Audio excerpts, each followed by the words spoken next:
मुझे थोड़ा खाना दे दीजिए। अगर आपके यहाँ कोई काम हो तो मैं कर दूंगा बदले में। मैं तुम्हें खाना तो दूंगी, लेकिन मेरा काम तो करोगे ना? सच में आंटी, मैं झूठ नहीं बोल रहा, मैं घर का सारा काम कर दूंगा। बस पहले खाना, फिर काम देखेंगे। साल 2015 की बात है। गुजरात का सूरत शहर, जिसे लोग हीरों और कपड़ों के व्यापार के लिए जानते हैं, उस साल एक अलग ही खामोशी से गुजर रहा था। दिसंबर का महीना था। ठंडी हवा सुबह सुबह सोसाइटी की सड़कों पर पसरी रहती थी। वेसु इलाके की एक समृद्ध कॉलोनी में एक बड़ा सा बंगला था, जिसके बाहर चमचमाती कारें खड़ी रहती थीं, लेकिन उस घर के अंदर पिछले 8 महीनों से रोशनी होते हुए भी अंधेरा था। इस घर में रहते थे जयदेव पटेल और उनकी पत्नी मीरा पटेल। शहर में उनका नाम इज्जत से लिया जाता था। जयदेव पटेल टेक्सटाइल के बड़े व्यापारी थे। पैसा, शोहरत, आराम सब कुछ था, लेकिन 8 महीने पहले उनके इकलौते बेटे रुद्रांश की बीमारी से मौत हो गई थी। वह सिर्फ 7 साल का था। उस दिन के बाद से इस घर की हर दीवार जैसे रोने लगी थी। ड्राइंग रूम में रखे उसके खिलौने वैसे ही पड़े थे। दीवार पर लगी उसकी स्कूल की फोटो अब भी रोज मीरा को देखती थी। मीरा अक्सर सुबह सफाई करते करते अचानक किसी कोने में बैठ जाती और रोने लगती। जयदेव पटेल चुपचाप खिड़की के पास खड़े होकर बाहर की दुनिया को देखते रहते, लेकिन असल में वह अपने भीतर के खालीपन को घूर रहे होते थे। उस सुबह भी कुछ ऐसा ही हुआ। मीरा अलमारी साफ कर रही थी कि अचानक एक पुरानी कॉपी हाथ लग गई। यह रुद्रांश की स्कूल कॉपी थी। पहले पन्ने पर गोल गोल अक्षरों में लिखा था, मम्मा पापा, मैं आपसे बहुत प्यार करता हूं। मीरा के हाथ कांप गए। वह वहीं जमीन पर बैठ गई। उसकी आंखों से आंसू रुकने का नाम नहीं ले रहे थे। जयदेव दौड़ कर आए। दोनों ड्राइंग रूम में सोफे पर बैठकर एक दूसरे के गले लग गए। उनके आंसू चुपचाप संगमरमर के फर्श पर गिरते रहे। तभी दरवाजे पर दस्तक हुई। मीरा ने आंसू पोंछे और खुद को संभालते हुए दरवाजा खोला। सामने एक 8 साल का बच्चा खड़ा था। दुबला, पतला शरीर, मैले कपड़े, फटे जूते और आंखों में भूख की चमक। उसने दोनों हाथ जोड़कर कहा, आंटी, मुझे थोड़ा खाना दे दीजिए। अगर आपके यहाँ कोई काम हो तो मैं कर दूंगा, बदले में आप मुझे भरपेट खाना दे दीजिए। मीरा कुछ पल उसे देखती रह गई। उसकी मासूम आवाज और उसके शब्दों की गरिमा सीधे दिल में उतर गई। उसने धीरे से कहा, अंदर आ जाओ बेटा। बच्चा एक कदम भी अंदर नहीं बढ़ा। बोला, पहले काम बताइए, फिर खाना खाऊंगा। पहले खाना, फिर काम देखेंगे। मीरा रसोई में गई और गरम गरम रोटियां, सब्जी और दाल लेकर आई। बच्चा चुपचाप जमीन पर बैठ गया और शांति से खाने लगा। जयदेव पटेल दूर खड़े यह दृश्य देख रहे थे। हर निवाले के साथ उन्हें अपने बेटे की याद आ रही थी। खाना खत्म होते ही बच्चा उठ खड़ा हुआ और बोला, आंटी, अब बताइए क्या काम करना है? बर्तन धो दूं? पौधों में पानी डाल दूं? मीरा ने खुद को संभालते हुए पूछा। नाम क्या है तुम्हारा? मेरा नाम करण है। मैं सूरत के पास किम गांव से हूँ। मम्मी पापा मजदूरी करते थे। एक हादसे में दोनों चल बसे। चाचा चाची ने मुझे रखा, लेकिन वहाँ रोज डांट और मार पड़ती थी। पढ़ाई भी छुड़वा दी। मैंने सोचा अगर काम करके खाना मिलेगा तो कहीं और चला जाऊं, कम से कम मार तो नहीं पड़ेगी। आंटी, क्या मैं रोज यहाँ आ सकता हूँ? काम कर लूंगा, बस खाना मिल जाए। बेटा, आज से ये घर तुम्हारा भी है। यहाँ तुम्हें कोई भूखा नहीं रखेगा। काम तो हम सब करेंगे, लेकिन तुम्हें पढ़ाई भी करनी होगी। बिना पढ़ाई के जिंदगी अधूरी है। क्या सच में मुझे पढ़ने को मिलेगा? अब किताबें कोई नहीं छीनेगा। आंटी, मैं बिना काम किए खाना नहीं खा सकता। दुकानदार ने कहा था कि बिना मेहनत का खाना भीख होता है। ठीक है, तो तुम पौधों में पानी देना, अपना बिस्तर ठीक करना और किताबें सही जगह रखना। करण खुशी खुशी काम में लग गया। शाम को मीरा ने उसे साफ कपड़े दिए। आईने में खुद को देखकर करण की आंखें भर आईं। उसके चेहरे पर पहली बार आत्मसम्मान झलक रहा था। जयदेव ने कहा, करण की कल हम स्कूल जाएंगे। करण ने कांपती आवाज में पूछा, क्या सच में? मीरा ने उसे गले से लगा लिया। हाँ बेटा, अब तू अकेला नहीं है। उस रात करण ने पहली बार पेट भरकर खाना खाया और सुकून की नींद सोया। मीरा देर तक उसके माथे को देखती रही और मन ही मन बोली, शायद भगवान ने हमें फिर से जीने की वजह दे दी है। अगली सुबह जनवरी 2016 की ठंडी लेकिन धूप भरी थी। सूरत शहर धीरे धीरे जाग रहा था। वेसु इलाके की सड़कों पर स्कूल बसों की आवाज गूंज रही थी। मीरा ने करण को खुद अपने हाथों से तैयार किया। साफ शर्ट, नीली पैंट, कंधे पर छोटा सा बैग। करण बार बार आईने में खुद को देख रहा था, जैसे उसे भरोसा ही नहीं हो रहा हो कि यह वही लड़का है जो कुछ दिन पहले तक भूखा सड़कों पर घूम रहा था। जयदेव पटेल कार निकाल चुके थे। मीरा ने करण के सिर पर हाथ रखा और कहा, डरना मत बेटा, पढ़ाई से कोई छोटा नहीं होता। करण ने सिर हिलाया, लेकिन दिल की धड़कन तेज थी। स्कूल के गेट पर जैसे ही वे पहुंचे, बच्चों की भीड़ देखकर करण सहम गया। यूनिफॉर्म पहने बच्चे, हंसते खेलते चेहरे और हाथ में किताबें। उसे लगा जैसे वह किसी दूसरी दुनिया में आ गया हो। प्रिंसिपल ऑफिस में एडमिशन की बात हुई। जयदेव ने सारे कागजात पूरे किए। जब करण को क्लास में भेजा गया तो कुछ बच्चों ने उसकी तरफ देखा, कुछ हंसे, कुछ फुसफुसाए, मम्मी भी ऐसे ही बनाती है। उस पल करण के दिल में एक अजीब सी गर्माहट दौड़ गई। उसने मन ही मन सोचा, मेरी भी मम्मी है। घर लौटकर करण ने स्कूल की हर बात मीरा और जयदेव को सुनाई। कैसे टीचर ने मुस्कुराकर उसे बैठाया, कैसे कुछ बच्चे हंसे, लेकिन कैसे कुछ ने दोस्ती का हाथ बढ़ाया। जयदेव ने उसके कंधे पर हाथ रखकर कहा, बेटा, शुरुआत हमेशा मुश्किल होती है। मीरा ने उसे दूध का गिलास थमाया और कहा, मेहनत कभी खाली नहीं जाती। दिन बीतते गए। करण धीरे धीरे पढ़ाई में खुद को ढालने लगा।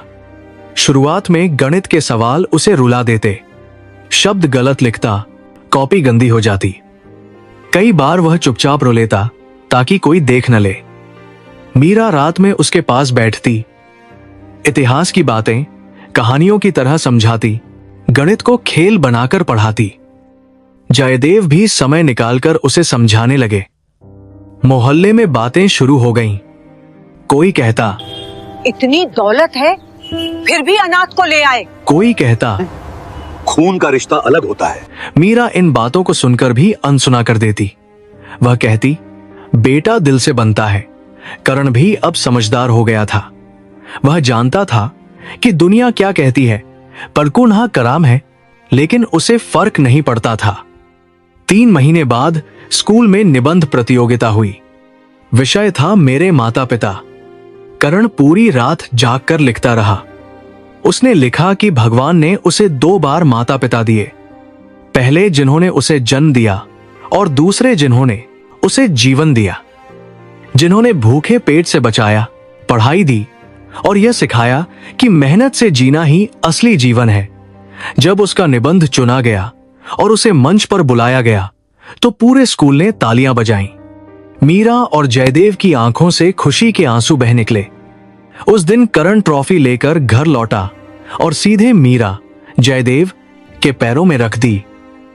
बोला, यह मेरी नहीं, आपकी जीत है। घर में लंबे समय बाद हंसी गूंजी। लेकिन कहानी यहीं खत्म नहीं हुई। सूरत के उसी शहर में करण के चाचा चाची भी रहते थे। जब उन्हें पता चला कि वही लड़का जिसे उन्होंने कभी बोझ समझा था अब अच्छे स्कूल में पढ़ रहा है और सम्मान से जी रहा है, तो उनका मन बेचैन हो उठा। एक दिन चाचा अचानक वेसु पहुंचे। मोहल्ले में पूछताछ करने लगे। यह खबर करण तक पहुंची तो वह रात भर सो नहीं सका। उसने डरते डरते मीरा से कहा, माँ, अगर वे मुझे वापस ले जाना चाहे तो? मीरा ने उसे सीने से लगा लिया। कोई तुझे यहाँ से नहीं ले जा सकता। जयदेव ने भी सख्त आवाज में कहा। अब तू हमारा बेटा है। धीरे धीरे साल बीतते गए। करण किशोरावस्था में पहुंच गया। पढ़ाई में वह और निखरने लगा। खेलों में भी आगे रहने लगा। स्पोर्ट्स डे पर जब उसने दौड़ में पहला स्थान पाया तो मंच से उतरते ही मेडल मीरा और जयदेव के गले में डाल दिया। मोहल्ले के वही लोग अब कहने लगे, देखो, लड़का तो होनहार निकला। लेकिन कुछ ताने अब भी बाकी थे। जयदेव हर बार बस इतना कहते, खून नहीं, कर्म बोलते हैं। करण अब कॉलेज में पहुंच चुका था। उसके सपने बड़े हो रहे थे। वह अक्सर कहता, पापा, मैं अपनी मेहनत से कुछ बड़ा करूंगा। जयदेव मुस्कुराकर कहते, बस ईमानदारी मत छोड़ना। इसी कॉलेज में उसकी मुलाकात आर्या से हुई। आर्या समझदार थी, हंसमुख थी और करण की सादगी से प्रभावित थी। दोनों दोस्त बने, फिर दिल की बातें भी साझा करने लगे। लेकिन करण हमेशा एक बात दोहराता, मैं कोई फैसला माँ पापा की मर्जी के बिना नहीं करूंगा। यह सुनकर आर्या को उस पर और गर्व हुआ। समय के साथ दोनों का रिश्ता गहरा होता गया और करण की जिंदगी एक नए मोड़ की ओर बढ़ने लगी, जहां उसे फिर साबित करना था कि असली रिश्ते वही होते हैं जो सम्मान और कृतज्ञता से निभाए जाएं। समय अपनी रफ्तार से आगे बढ़ता गया और करण अब कॉलेज के आखिरी साल में पहुंच चुका था। सूरत शहर की वही सड़कें, वही भीड़, वही रफ्तार, लेकिन करण के भीतर अब एक अलग ही सुकून था। वह पढ़ाई के साथ साथ छोटे मोटे प्रोजेक्ट्स भी करने लगा था ताकि अपने पैरों पर खड़ा हो सके।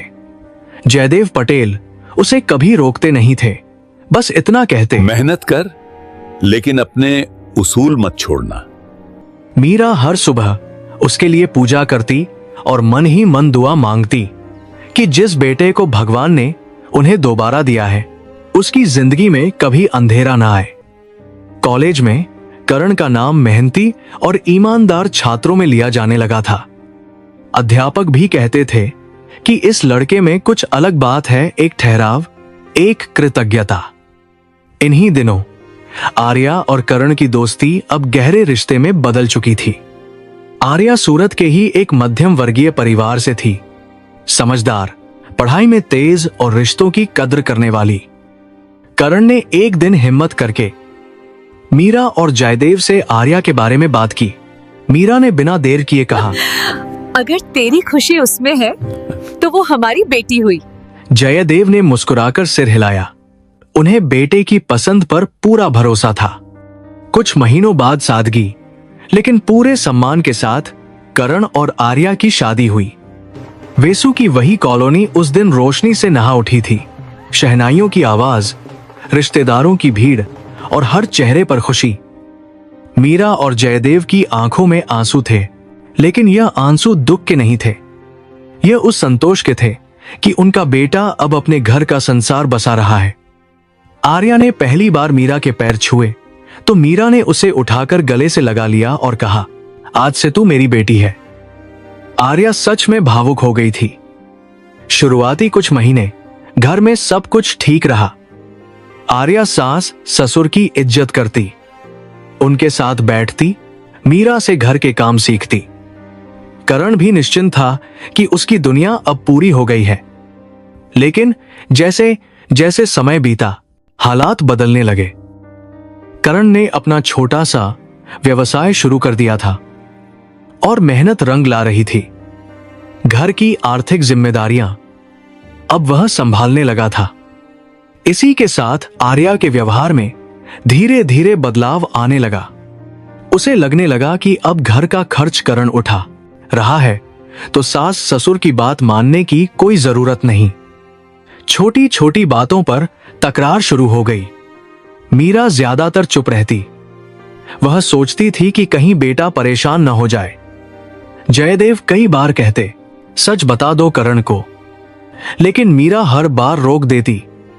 उसे डर था कि कहीं यह घर फिर से टूट न जाए। मोहल्ले के लोग भी बातें बनाने लगे। कोई कहता, देखो बहू आ गई तो बेटे बदल ही जाते हैं। कोई कहता, खून का रिश्ता आखिर खून का रिश्ता होता है। मीरा यह सब सुनकर भी मुस्कुरा देती, लेकिन रात में तकिए में मुंह छुपाकर रो लेती। एक दिन घर में बड़ा टकराव हो गया। आर्या ने गुस्से में मीरा से ऊंची आवाज में बात कर दी। करण अचानक बाहर से लौटा और उसने सब सुन लिया। उसका चेहरा सख्त हो गया।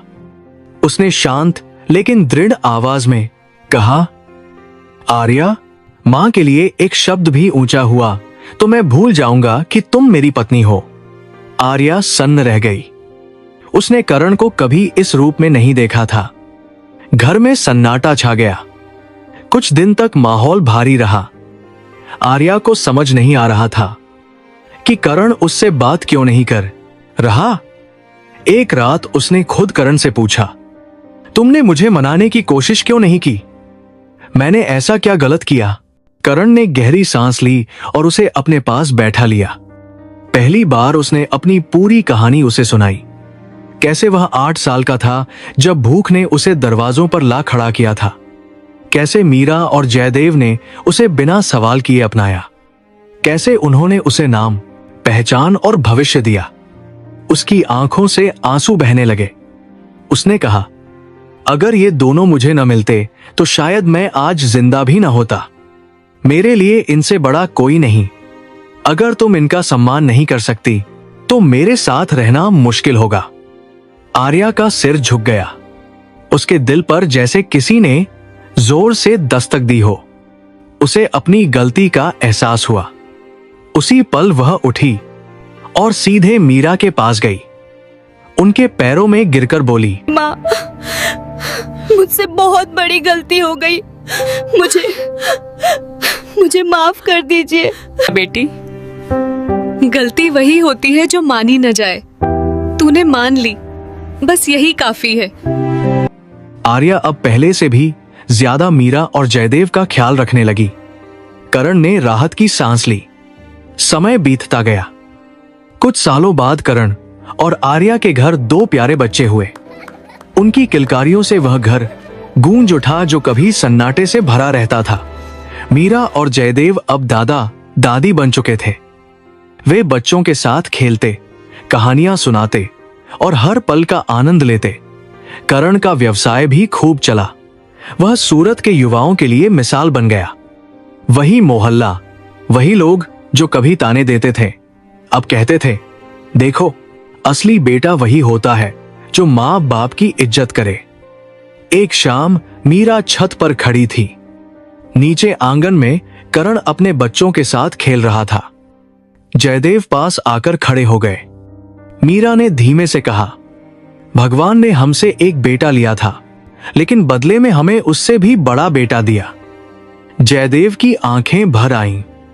उन्होंने आसमान की ओर देखा और मन ही मन धन्यवाद कहा।